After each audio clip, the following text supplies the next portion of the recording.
бозии аввали дӯстонаи мунтахаби наврасони то 16 солаи Тоҷикистон бо наврасони Ӯзбекистон дар доираи марҳилаи омодагӣ ба чемпионати Осиё 2021 доир гардид. Вохӯри дастҳо дар варзишгоҳи 20 солагии Истиқлолияти Тоҷикистон воқеъ дар шаҳри Хуҷанд ҷолибу диданӣ сурат гирифта бо як голи соҳибони майдон хатм шуд. Ин голи пирӯзиоварро дар дақиқаи 38 футболбози навраси кишвар Хусрав Тоиров ба самар расонид.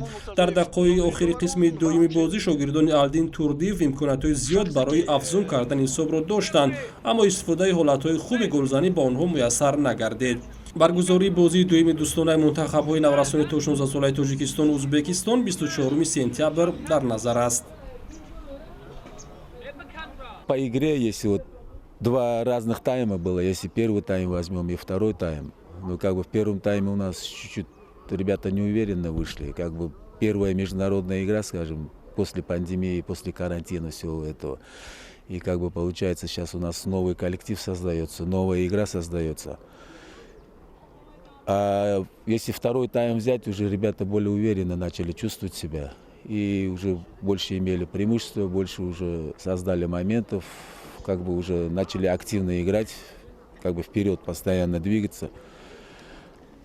Получается, поэтому два разных тайма, а юношеская сборная Таджикистана, ну, видно, что команда уже давно вместе, давно как бы уже, что видно лицо, что организованная, очень хорошая команда. Это получается, мы против хорошей команды сегодня сыграли. И для нас это большой опыт. Мы через такие игры сейчас будем создавать как бы команду, создавать вот эту свою игру мы должны находить. имрӯз бозӣ хуб шуд. Вақте ки бозӣ сар шуд, ҳарду дастаам бозиро хуб шурӯъ карданд. Доштем бу моментҳое ки буданд барои голзанӣ истифода набурдем. Лекин бачаҳо хуб як бозӣ нағз нишон дода, дар охири бозӣ як гол задем ва дар дуюм тайм бачаҳо камтар бачаҳоро иваз кардем ва тактикаро камтар алиш кардем барои бозӣ камтар сурати худшро гум кард.